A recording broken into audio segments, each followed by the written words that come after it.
Hola, ¿qué tal estáis? Hoy vamos a grabar el último examen de este curso. Vamos a hacer el examen de septiembre de 2008, porque bueno, dicen que tal vez puede caer.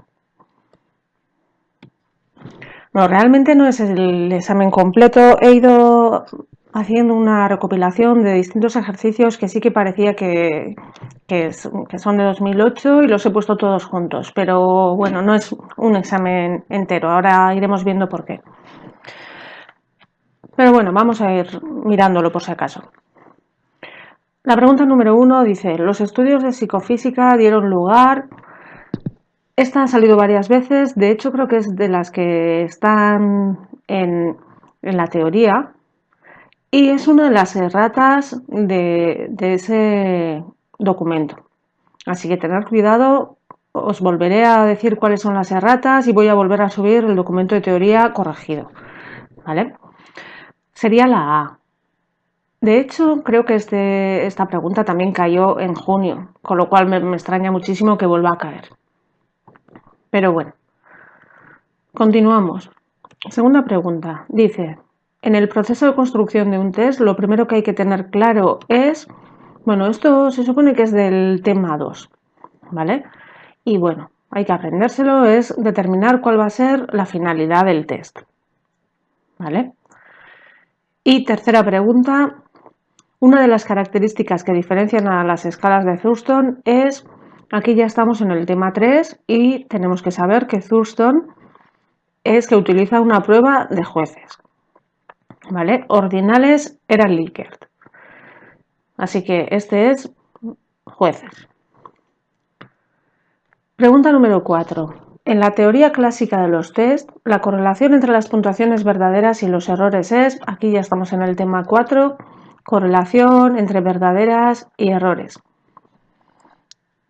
Esta es de las que se pueden sacar desde el modelo, ¿vale? Y sabemos que es 0, tenemos que saberlo por lo menos, es igual a 0. Siguiente, seguimos en el tema 4.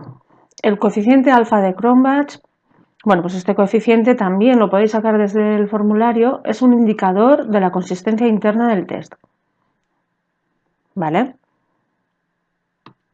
En la página 16 comienza la fiabilidad como consistencia interna y uno de los métodos, tenéis en la página 17, pues, que es el coeficiente alfa de Cronbach. Así que esta podría ir desde el formulario. 6. La fiabilidad de un test, seguimos en el tema 4. La fiabilidad de un test puede aumentar a medida que aumenta la variabilidad de la muestra, ¿vale? Esa es la verdadera. Hemos hecho en más de un ejercicio, cuando aumenta la varianza, que es la variabilidad, aumenta la fiabilidad. Hay que tenerlo bastante claro. La variabilidad es lo mismo que heterogeneidad, ¿vale? Cuanto más heterogéneo, mayor. Con lo cual, pues sería la A y no sería la B ni la C. La C dice disminuye a medida que aumenta el número de sujetos de la muestra. Si aumenta el número de sujetos, aumenta la fiabilidad del test. Pregunta número 7. Cuando se duplica la longitud del test, seguimos en el tema 4, son demasiadas, yo creo que tantas no van a caer del tema 4.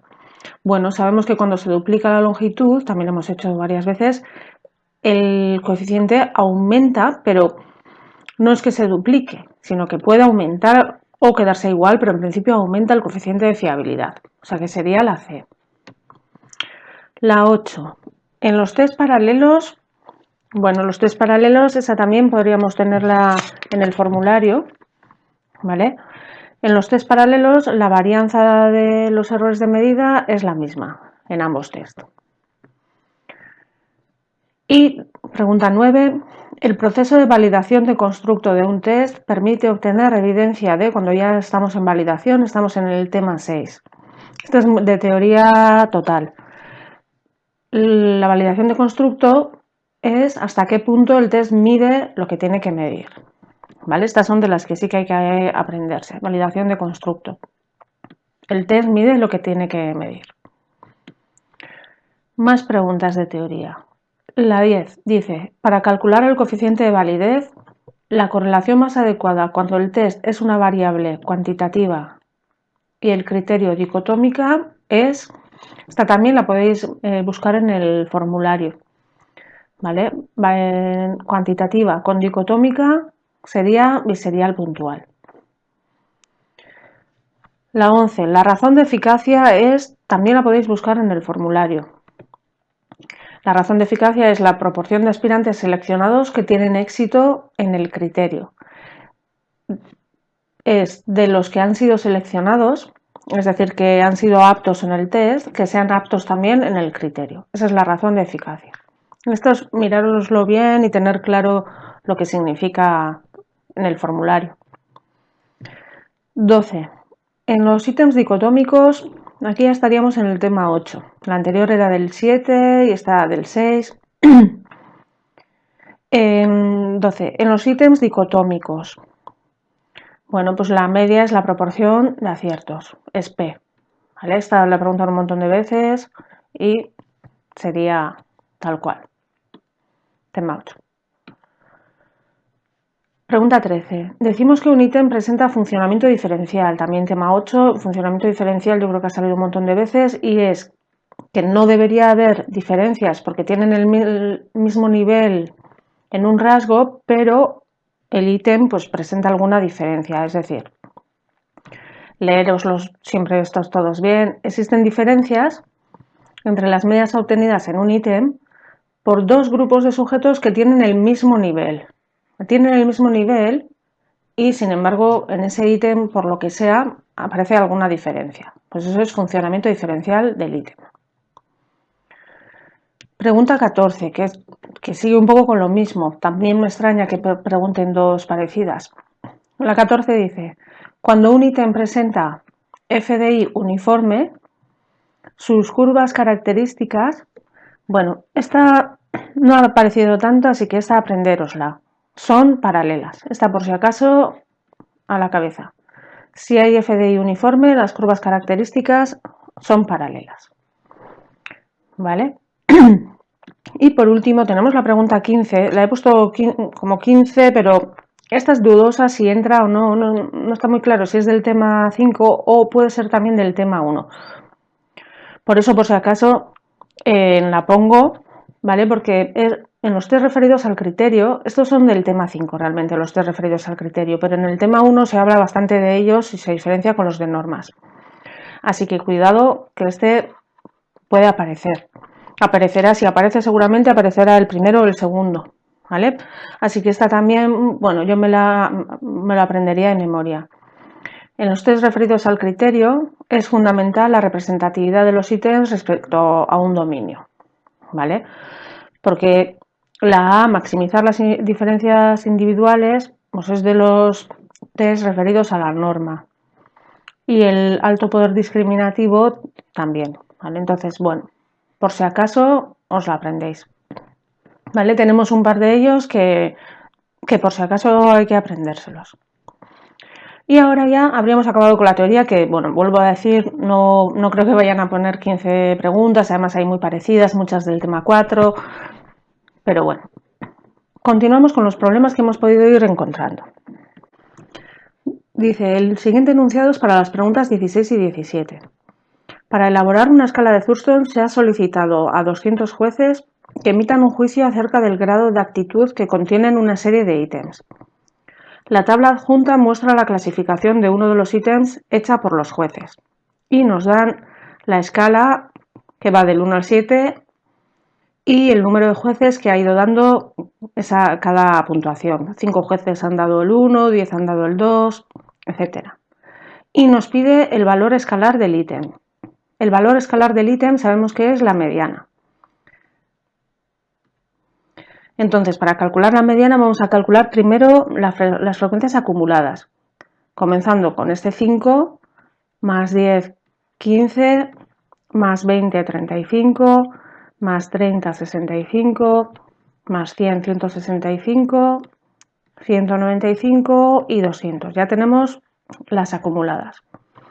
Y ahora vamos a calcular la mediana con la fórmula de la página 3. Para ello, primero tenemos que calcular, como sabéis, hay que calcular, antes de continuar, hay que calcular n entre 2. Es decir, 200 entre 2 nos da 100 y buscamos en la tabla de la acumulada el primero que pase de 100, que sería 165. Este va a ser nuestro intervalo mediano. Y ahora ya comenzamos. Límite inferior de este intervalo, como estos 5, irá desde 4,5 a 5,5. Pues 4,5 límite inferior. Más 1 entre FD, que es el suyo, 100, por N entre 2, 100, menos FB, que es la acumulada del anterior. Esto supongo que lo sabéis hacer ya, que es muy importante, sencillo y pues nos da bastantes puntos. 4,85, respuesta correcta, la A. Y la 17. ¿Se debería aceptar el elemento para formar parte de la escala final? Bueno, sabemos que tenemos que calcular el coeficiente de ambigüedad, que era Q3 menos Q1. Vamos a calcular primero uno de ellos.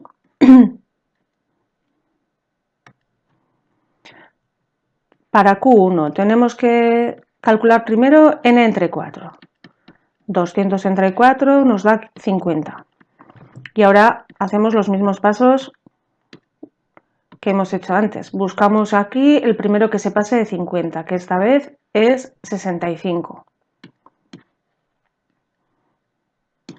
Este va a ser nuestro intervalo para el cuartil 1. Y utilizamos la fórmula de la página, creo que es la 4. Bueno, vamos a...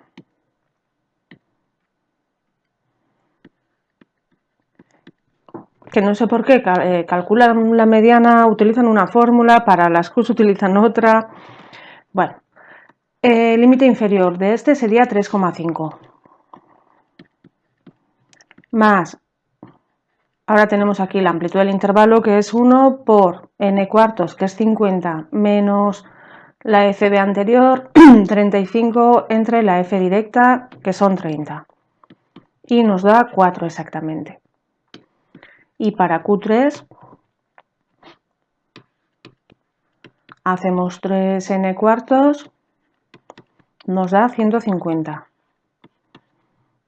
¿Vale? Con cuidadito lo hacéis, 150 sería este intervalo, empezaría aquí, vuelve a ser 4,5,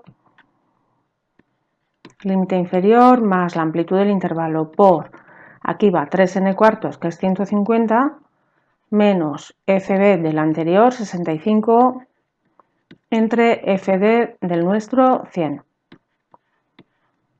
Y nos da 5,35.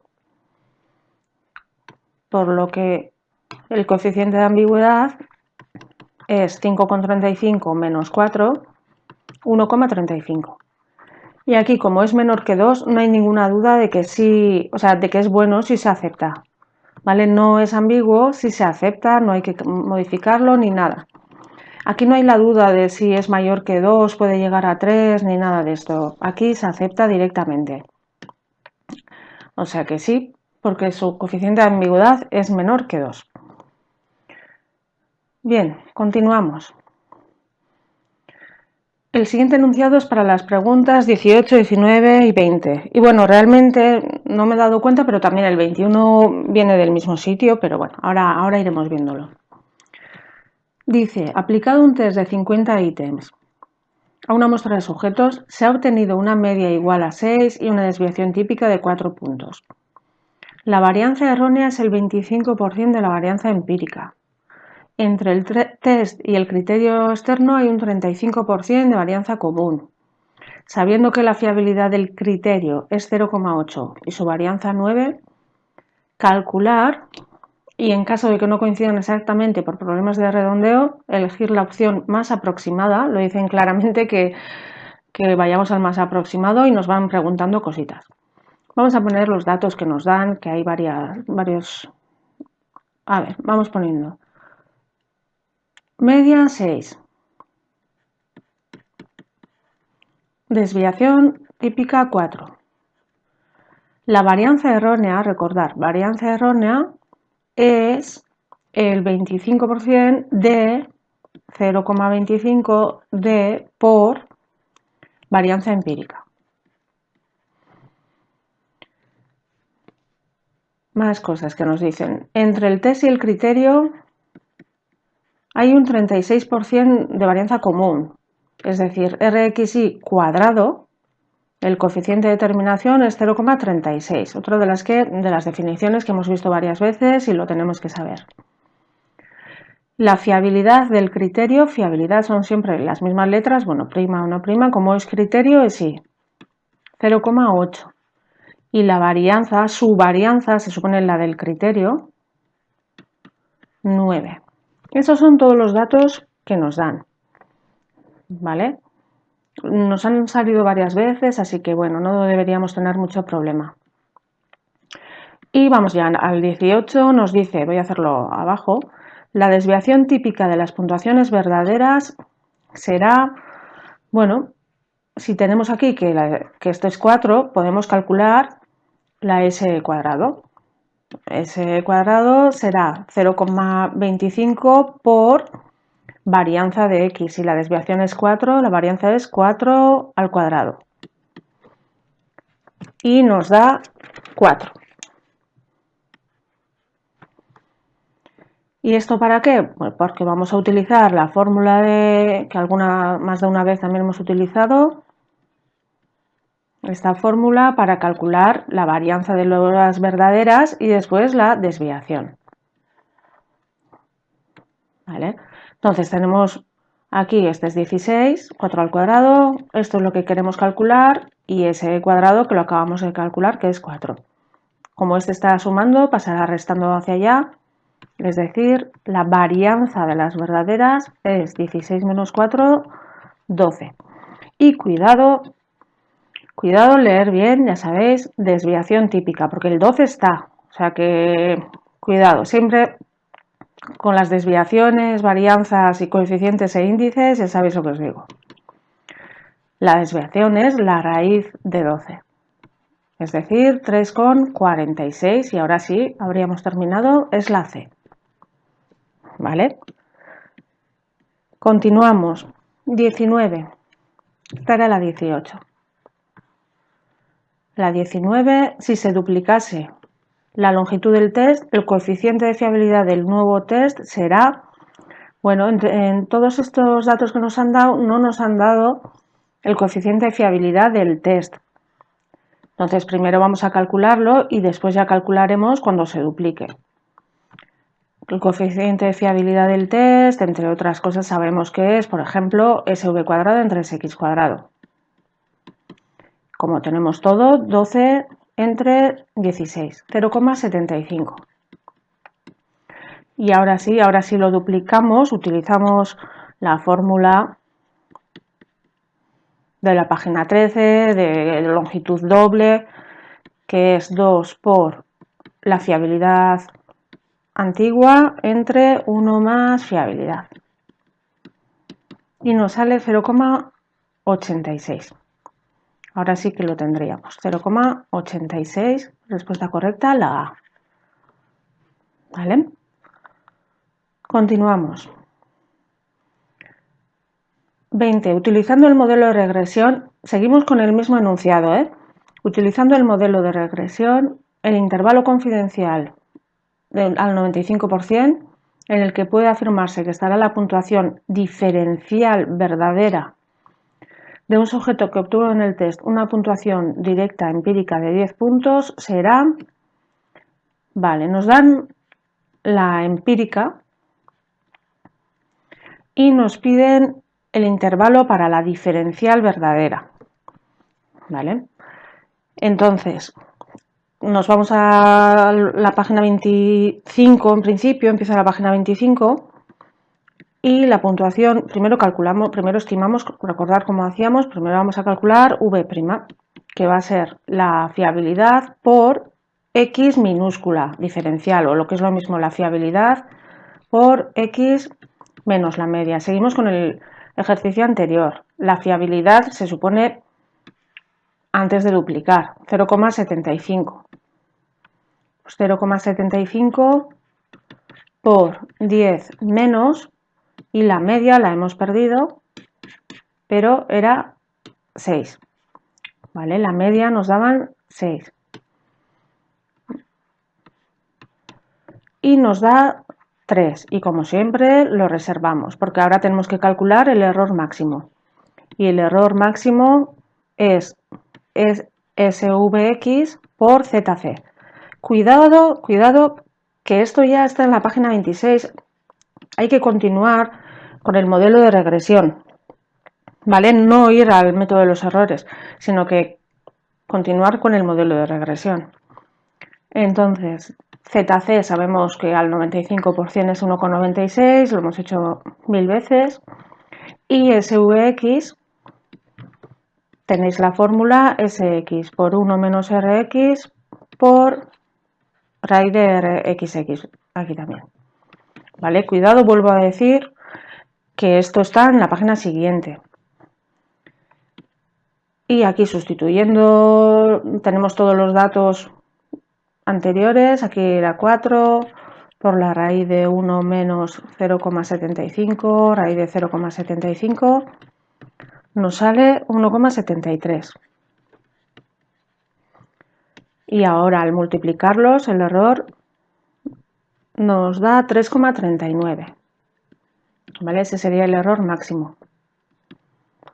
Así que por último ya, como en todos los intervalos, hacemos a la v' que hemos estimado, le restamos el error máximo y lo sumamos. Y nos da menos 0,39 y 6,39. La respuesta correcta es la A.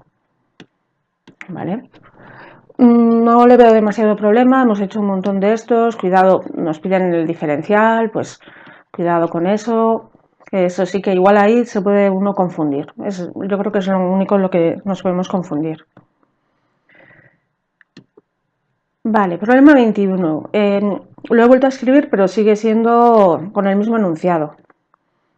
¿Vale? Es el mismo, la varianza errónea es el 25%, etc.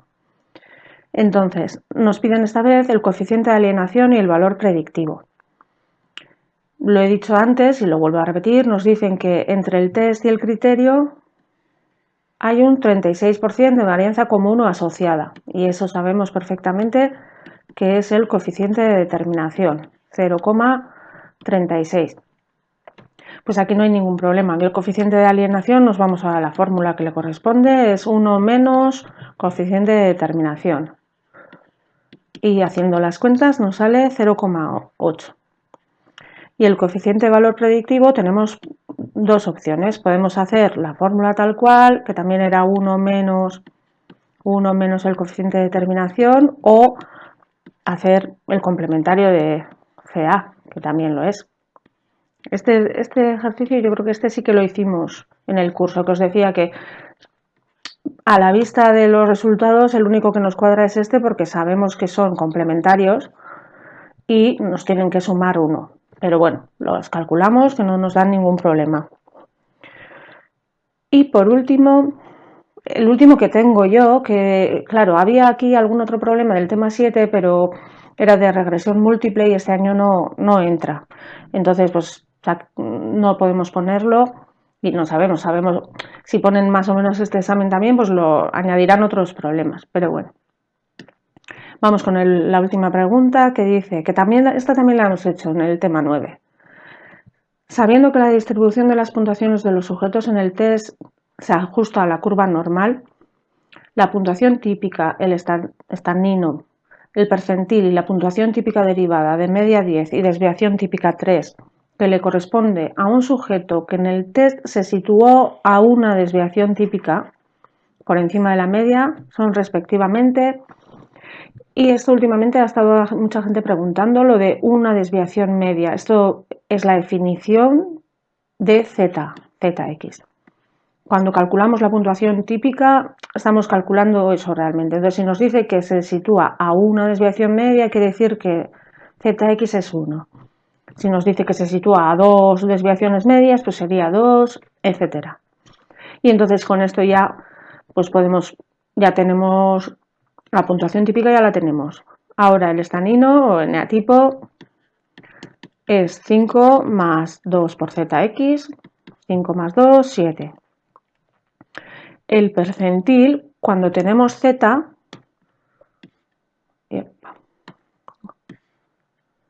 recordar la tabla de la normal, que no la he puesto, pero cuando tenemos z, hay que buscarlo aquí, ahí se busca z. Y dentro estaría como p. Si nos dan el percentil, lo buscamos dentro y sacamos lo de fuera.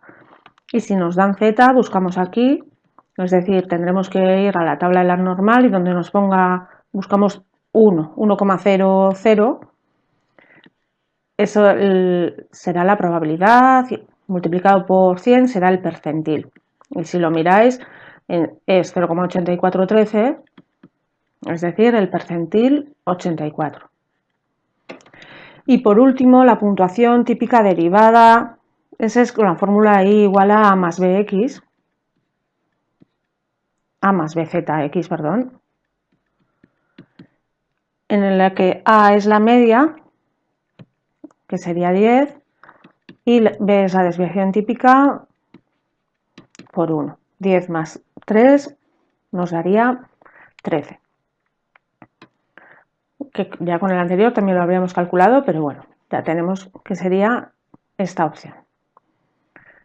¿Vale? Y hasta aquí lo que tengo yo del examen de septiembre de 2008.